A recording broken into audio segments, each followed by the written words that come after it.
Good morning, good afternoon, good evening. Welcome to Raven's Readings. I've been reading from The Adventures of Tom Sawyer, published in 1876 by Mark Twain. It's set in 1840 along the Mississippi River near the town of Hannibal, where Twain grew up. I do readings twice a week, Tuesdays and Fridays, and we're almost done this story with only 2 more readings after today. My plan so far is next that I'll do Sunshine Sketches of a Little Town by the Canadian humorist Stephen Leacock. Or I could do War and Peace. If you subscribe to my Substack newsletter, you'll get notified of my updates as soon as they're ready. If you enjoy this reading and have other classics you'd like to hear, leave me a comment.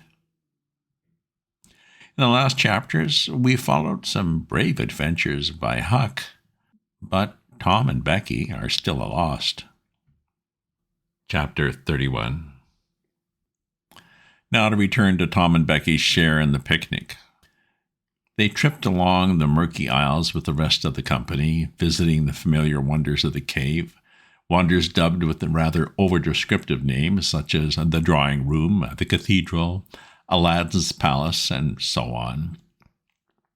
Presently, the hide-and-seek frolicking began, and Tom and Becky engaged in it with zeal until the exertion began to grow a trifle wearisome, and then they wandered down a sinuous avenue, holding their candles aloft and reading the tangled webwork of names, dates, post office addresses, and mottos with which the rocky walls had been frescoed in candle smoke. Still drifting along and talking, they scarcely noticed that they were now in a part of the cave whose walls were not frescoed. They smoked their own names under an overhanging shelf and moved on. Presently they came to a place where a little stream of water, trickling over a ledge and carrying a limestone sediment with it, had in the slow-dragging ages formed a laced and ruffled Niagara and gleaming and imperishable stone. Tom squeezed a small body behind it in order to illuminate it for Becky's gratification. He found that it curtained a sort of steep natural stairway which was enclosed between narrow walls, and at once the ambition to be a discoverer seized him. Becky responded to his call, and they made a smoke mark for future guidance and started upon their quest. They wound this way and that far down into the secret depths of the cave, made another mark, and branched off in search of novelties to tell the upper world about. In one place they found a spacious cavern from whose ceiling depended a multitude of shining stalactites of the length and circumference of a man's leg. They walked all about it, wondering and admiring, and presently left it by one of the numerous passages that opened into it. This shortly brought them to a bewitching spring whose basin was encrusted with a frostwork of glittering crystals. It was in the midst of a cavern whose walls were supported by many fantastic pillars which had been formed by the joining of great stalactites and stalagmites together, the result of the ceaseless water drip of centuries. Under the roof, vast knots of bats had packed themselves together, thousands in a bunch. The lights disturbed the creatures, and they came flocking down by hundreds, squeaking and darting furiously at the candles. Tom knew their ways and the danger of this sort of conduct. He seized Becky's hand and hurried her into the first corner that offered, and none too soon, for a bat struck Becky's light out with its wing, and while she was passing out of the cavern. The bats chased the children a good distance, but the fugitives plunged into every new passage that offered, and at last got rid of the perilous things. Tom found a subterranean lake shortly, which stretched its dim length away until its shape was lost in the shadows. He wanted to explore its borders, but concluded that it would be best to sit down and rest a while. Now, for the first time, the deep stillness of the place laid a clammy hand upon the spirits of the children. Becky said, "Why, I didn't notice, but it seems ever so long since I heard any of the others." "Come to think, Becky, we are away down below them, and I don't know how far away north or south or east or whatever it is. We couldn't hear them here." "I wonder how long we've been down here, Tom. We better start back." Yeah, I reckon we better." Can you find the way, Tom? It's all a mixed up crookedness to me." "Well, I reckon I could find it, but then the bats. If they put our candles out, it'd be an awful fix. Let's try some other way so as not to go through there." "Oh, well, But I hope we won't get lost. It'd be so awful." And the girl shuddered at the thought of dreadful possibilities. They started down a corridor and traversed it in silence a long way, glancing at each new opening to see if there was anything familiar about the look of it, but they were all strange. Every time Tom made an examination, Becky would watch his face for an encouraging sign, and he would say cheerily, "Oh, it's all right. This ain't the one, but we'll come to it right away." But he felt less and less hopeful with each failure, and presently began to turn off into diverging avenues at sheer random in desperate hope of finding the one that was wanted. He still said it was all right, but there was such a leaden dread at his heart that the words had lost their ring and sounded just as if he had said, "All is lost." Becky clung to his side in an anguish of fear and tried hard to keep back the tears, but they would come. At last she said, "Oh, Tom, never mind the bats. Let's go back that way. We seem to get worse and worse all the time." "Listen," he said. Profound silence. Silence so deep that even their breathings were conspicuous in the hush. Tom shouted. The call went echoing down the empty aisles and died out in the distance in a faint sound that resembled a ripple of mocking laughter. "Oh, don't do it again, Tom. It's too horrid," said Becky. "It is horrid, but I better, Becky. They might hear us, and he shouted again. Well, the might was even a chillier horror than the ghostly laughter, so confessed a perishing hope. Children stood and listened, but there was no result. Tom turned upon the back track at once and hurried his steps. It was but a little while before a certain indecision in his manner revealed another fearful fact to Becky. He could not find his way back. "Oh, Tom, you didn't make any marks." "No, but Becky, I was such a fool, such a fool. I never thought we might want to come back. No, I can't find the way. It's all mixed up." "Oh, Tom, we're lost. We're lost. We can never get out of this awful place. Oh, why did we ever leave the others?" She sank to the ground and burst into such a frenzy of crying that Tom was appalled with the idea that she might die or lose her reason. He sat down by her and put his arms around her. She buried her face in his bosom. She clung to him. She poured out her terrors, her unavailing regrets, and the far echoes turned them all to jeering laughter. Tom begged her to pluck up hope again, and she said she could not. He felt the blaming and abusing himself for getting her into this miserable situation. Oh, this had a better effect. Well, she said she would try to hope again. She would get up and follow wherever he might lead, but only he would not talk like that any more. For he was no more to blame than she said. So they moved on again, aimlessly, simply at random. All they could do was to move, keep moving. For a little while, hope made a show of reviving, not with any reason to back it, but only because it is its nature to revive when the spring has not been taken out of it by age and familiarity with failure. By and by, Tom took Becky's candle and blew it out. This economy meant so much. Words were not needed. Becky understood, and her hope died again. She knew that Tom had a whole candle and 3 or 4 pieces in his pockets, yet he must economize. By and by, fatigue began to assert its claims. The children tried to pay attention, for it was dreadful to think of sitting down when time was grown so precious. Moving in some direction, in any direction, was at least progress and might bear fruit, but to sit down was to invite death and shorten its pursuit. At last, Becky's frail limbs refused to carry her farther. She sat down. Tom rested with her, and they talked of home and the friends there and the comfortable beds and, above all, the light. Becky cried, and Tom tried to think of some way of comforting her, but all those encouragements were grown threadbare with use and sounded like sarcasms. Fatigue bore so heavily upon Becky that she drowsed off to sleep. Tom was grateful.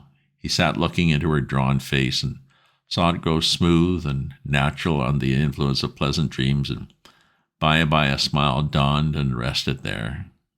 The peaceful face reflected somewhat of peace and healing into his own spirit. His thoughts wandered away to bygone times and dreamy memories. While he was deep in his musings, Becky woke up with a breezy little laugh, but it was stricken dead upon her lips, and a groan followed it. "Oh, how could I sleep? I wish I never had waked. No, I don't, Tom. Oh, don't look so. I won't say it again." I'm glad you slept, Becky. You'll feel rested now. We'll find a way out. Oh, we can try, Tom, but I've seen such a beautiful country in my dream. I reckon we're going there. Oh, maybe not. Maybe not. Cheer up, Becky. Let's go on trying. Well, they rose up and wandered along, hand in hand and hopeless. They tried to estimate how long they'd been in the cave, but all they knew was that it seemed days and weeks. It was plain this could not be, for their candles were not gone yet. A long time after this, they could not tell how long, Tom said they must go softly and listen for dripping water. They must find a spring. They found one presently, and Tom said it was time to rest again. Both were cruelly tired, yet Becky said she thought she could go a little further. She was surprised to hear Tom dissent. She could not understand it. They sat down, and Tom fastened his candle to the wall in front of them with some clay. Thought was soon busy. Nothing was said for some time. Then Becky broke the silence. Oh, Tom, I'm so hungry. Tom took something out of his pocket. Do you remember this? Said he.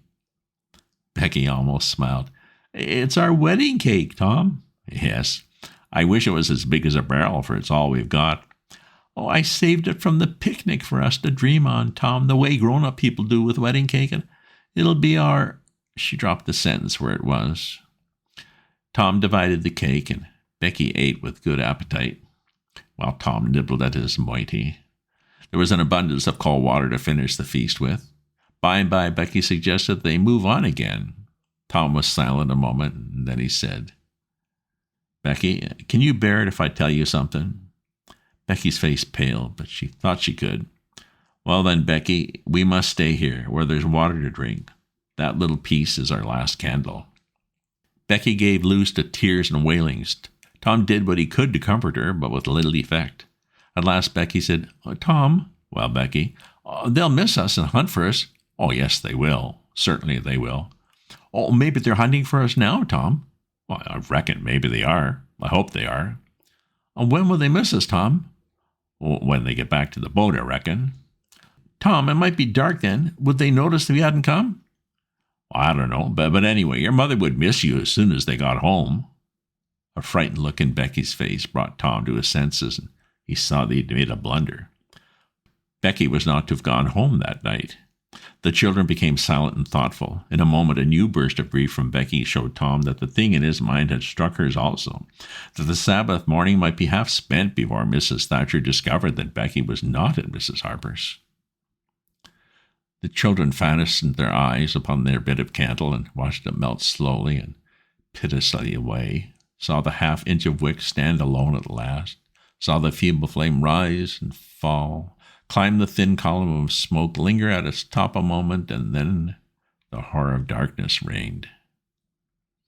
How long afterward it was that Becky came to a slow consciousness that she was crying in Tom's arms, neither could tell. All they knew was that after what seemed a mighty stretch of time, both awoke out of a dead stupor of sleep and resumed their miseries once more. Tom said it might be Sunday now, maybe Monday. He tried to get Becky to talk, but her sorrows were too oppressive. All her hopes were gone. Tom said they must have been missed long ago, and no doubt the search was going on.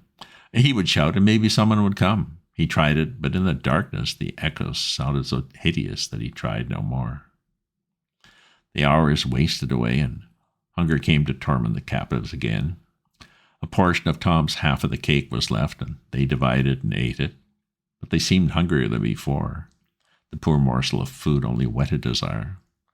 By and by Tom said, "Shh, did you hear that?" Both held their breath and listened. There was a sound like the faintest, far-off shout. Instantly Tom answered it, and leading Becky by the hand, started groping down the corridor in its direction. Presently he listened again. Again the sound was heard, apparently a little nearer. "It's them," said Tom. "They're coming. Come along, Becky. We're all right now." The joy of the prisoners was almost overwhelming. Their speed was slow, however, because pitfalls were somewhat common and had to be guarded against. They shortly came to one and had to stop. It might be 3 feet deep, it might be 100. There was no passing it at any rate. Tom got down on his breast and reached down as far as he could. No bottom. They must stay there and wait until the searchers came. They listened. Evidently the distant shoutings were growing more distant. A moment or two more, and they'd gone altogether. The heart-sinking misery of it. Tom whooped until he was hoarse, but it was of no use. He talked hopefully to Becky, but an age of anxious waiting passed, and no sounds came again. The children groped their way back to the spring. The weary time dragged on. They slept again and awoke famished and woe-stricken. Tom believed it must be Tuesday by this time. Now an idea struck him. There were some side passages near at hand. It would be better to explore some of these than bear the weight of the heavy time in idleness. He took a kite line from his pocket and tied it to a projection, and he and Becky started, Tom in the lead, unwinding the line as he groped along. At the end of 20 steps, the corridor ended in a jumping-off place. Tom ducked down on his knees and felt below, and then as far around the corner as he could reach with his hands conveniently, he made an effort to stretch a little farther to the right, and at that moment, not 20 yards away, a human hand holding a candle appeared from behind a rock. Tom lifted up a glorious shout, and instantly that hand was followed by the body it belonged to, Injun Joe's. Tom was paralyzed. He could not move. He was vastly gratified the next moment to see the Spaniard take to his heels and get himself out of sight. Tom wondered that Joe had not recognized his voice and come over and killed him for testifying in court, but the echoes must have disguised the voice. Without doubt, that was it, he reasoned. Tom's fright weakened every muscle in his body. He said to himself that if he had strength enough to get back to the spring, he would stay there, and nothing should tempt him to run the risk of meeting Injun Joe again. He was careful to keep from Becky what it was he had seen. He told her he'd only shouted for luck. But hunger and wretchedness rise superior to fears in the long run. Another tedious wait at the spring and another long sleep brought changes. The children awoke tortured with a raging hunger.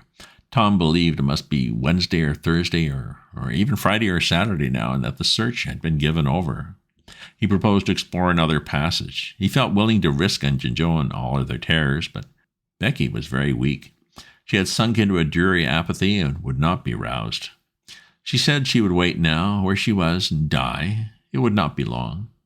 She told Tom to go with the kite line and explore if he chose, but she implored him to come back every little while and speak to her. She made him promise that when the awful time came, he would stay by her and hold her hand until all was over. Tom kissed her with a choking sensation in his throat, and made a show of being confident of finding the searchers or an escape from this cave, and then he took the kite line in his hand and went groping down one of the passages on his hands and knees, distressed with hunger and sick with bodings of coming doom. End of chapter. Chapter 32. The village of St. Petersburg still mourned. Tuesday afternoon came and waned in the twilight. The lost children had not been found. Public prayers have been offered up for them, and many a private prayer that had a petitioner's whole heart in it, but still no good news came from the cave. The majority of the searchers had given up the quest and gone back to their daily avocations, saying it was plain that children could not be found. Mrs. Thatcher was very ill and a great part of the time delirious, and people said it was heartbreaking to hear her call her child and raise her head and listen a whole minute at a time and then lay it wearily down again with a moan. Aunt Polly had drooped into a settled melancholy, and her gray hair had grown almost white. The village went to its rest on Tuesday night, sad and forlorn. Away in the middle of the night, a wild peal burst from the village bells, and in a moment the streets were swarming with frantic half-clad people. She shouted, "Turn out! Turn out! They're found! They're found!" Tin pans and horns were added to the din, and the population massed itself and moved toward the river and met the children coming in an open carriage drawn by shouting citizens, thronged around it, joining its homeward march, and swept magnificently up the main street, shouting a huzzah after huzzah. The village was illuminated. Nobody went to bed again. It was the greatest night the little town had ever seen.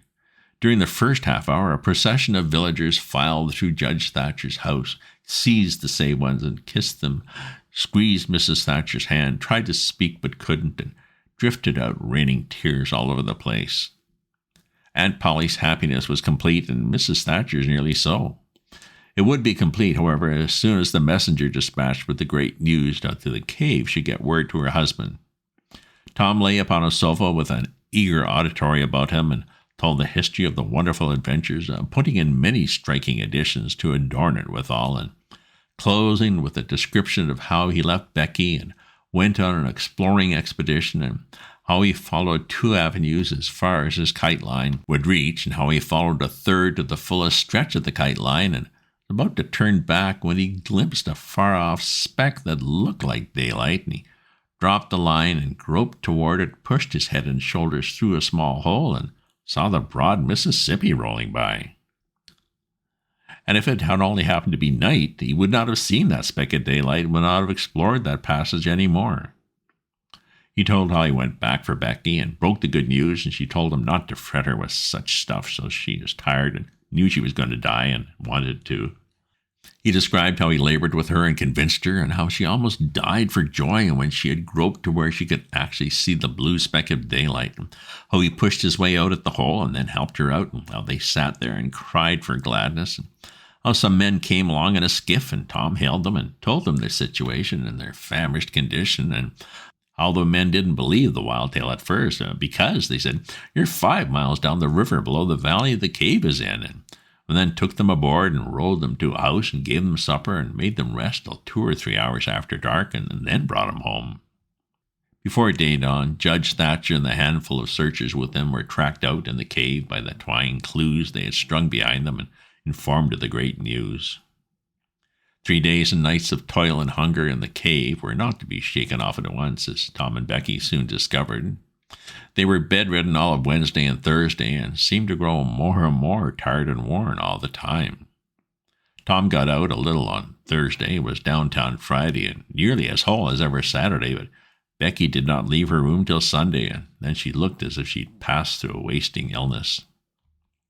Tom learned of Huck's sickness and went to see him on Friday, but could not be admitted to the bedroom.